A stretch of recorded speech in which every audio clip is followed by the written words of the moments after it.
ದೇಶದ 1.6 ಲಕ್ಷ ಅಂಚೆ ಕಚೇರಿಗಳನ್ನು ಒಳಗೊಂಡಂತೆ ಇಡೀ ವ್ಯವಸ್ಥೆಯ ಆರ್ಥಿಕ ಸ್ಥಿತಿಯನ್ನು ಬಲಪಡಿಸುವ ಉದ್ದೇಶದಿಂದ ಅಂಚೆ ಇಲಾಖೆಯು ತನ್ನ ಆಸ್ತಿಗಳನ್ನು ರಿಯಲ್ ಎಸ್ಟೇಟ್ಗೆ ಬಳಸುವುದಕ್ಕೆ ಮುಂದಾಗಿದೆ.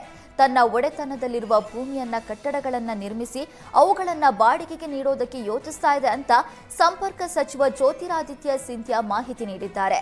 ಅಂಚೆ ಇಲಾಖೆ ಪ್ರಸ್ತುತ ಸುಮಾರು 27,000 ಕೋಟಿ ರೂಪಾಯಿ ವೆಚ್ಚವನ್ನ ಭರಿಸ್ತಾ ಇದೆ. ಆದರೆ ಕೇವಲ 12,000 ಕೋಟಿ ರೂಪಾಯಿ ಆದಾಯ ಗಳಿಸ್ತಾ ಇದೆ.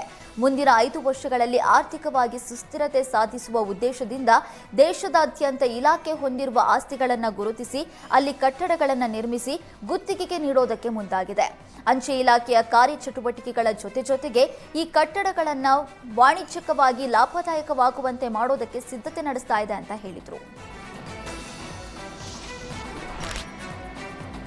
ಎನ್ಐಎ ಕಸ್ಟಡಿಯಲ್ಲಿರುವ ಮುಂಬೈ ದಾಳಿ ಸಂಚುಕೋರ ರಾಣಾ ಸ್ಫೋಟಕ ಮಾಹಿತಿ ಬಹಿರಂಗಪಡಿಸಿದ್ದಾನೆ. 26/11 ದಾಳಿ ವೇಳೆ ಉಗ್ರ ಸಂಚಿನ ಭಾಗವಾಗಿ ತಾನು ಮುಂಬೈನಲ್ಲೇ ಇದ್ದೆ. ತಾನೊಬ್ಬ ಪಾಕಿಸ್ತಾನ ಸೇನೆಯ ವಿಶ್ವಾಸಾರ್ಹ ಏಜೆಂಟ್ ಎಂಬುದಾಗಿ ವಿಚಾರಣಾಧಿಕಾರಿಗಳ ಮುಂದೆ ಬಾಯ್ಬಿಟ್ಟಿದ್ದಾನಂತೆ. ರಾಣಾ ಈ ಹೇಳಿಕೆಯಿಂದ ಭಾರತದಲ್ಲಿ ನಡೀತಾ ಇರುವ ಭಯೋತ್ಪಾದನಾ ದಾಳಿಗಳ ಹಿಂದೆ ಪಾಕಿಸ್ತಾನದ ನೇರ ಕೈವಾಡವಿದೆ ಎಂಬ ವಾದಕ್ಕೆ ಮತ್ತೊಂದು ಮಹತ್ವದ ಸಾಕ್ಷ್ಯ ದೊರೆತಂತಾಗಿದೆ. ಇದಲ್ಲದೆ ಈ ಮುಂಚೆ ರಾಣಾ ಅಮೆರಿಕದಲ್ಲಿದ್ದುಕೊಂಡು ದಾಳಿಗೆ ನೆರವು ನೀಡಿದ್ದ ಎನ್ನಲಾಗಿತ್ತು.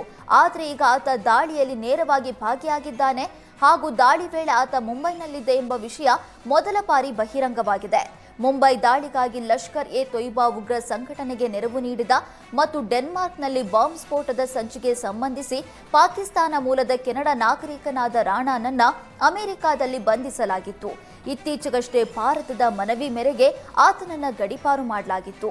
ಸದ್ಯ ತಿಹಾರ್ ಜೈಲಿನಲ್ಲಿರುವ ರಾಣಾನನ್ನ ಎನ್ಐಎ ತೀವ್ರ ವಿಚಾರಣೆ ನಡೆಸ್ತಾ ಇದ್ದು ಮುಂಬೈ ದಾಳಿಗೆ ಸಂಬಂಧಪಟ್ಟಂತೆ ಮಹತ್ವದ ದಾಖಲೆಗಳನ್ನು ಕಲೆ ಹಾಕ್ತಿದೆ.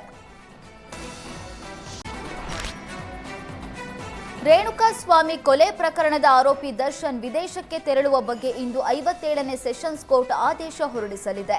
ಡೆವಿಲ್ ಸಿನಿಮಾ ಶೂಟಿಂಗ್ ಆಗಿ ದರ್ಶನ್ ವಿದೇಶಕ್ಕೆ ತೆರಳಲಿದ್ದಾರೆ. ಜುಲೈ 1ರಿಂದ 25ರವರೆಗೆ ದುಬೈ ಹಾಗೂ ಯುರೋಪ್ಗೆ ತೆರಳುವುದಕ್ಕೆ ಕೋರ್ಟ್ ಅನುಮತಿಸಿತ್ತು.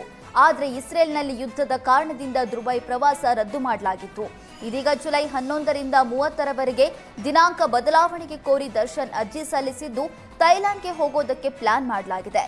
ಇನ್ನು ಜುಲೈ 10ರಂದು ದರ್ಶನ್ ಅಂಡ್ ಗ್ಯಾಂಗ್ ಕೋರ್ಟ್ಗೆ ಹಾಜರಾಗಬೇಕಿದೆ.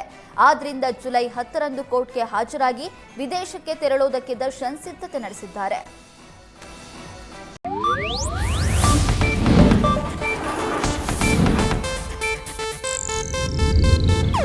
ಇದು ಏಷ್ಯಾನೆಟ್ ನ್ಯೂಸ್ ನೆಟ್ವರ್ಕ್ ಪ್ರಸ್ತುತಿ.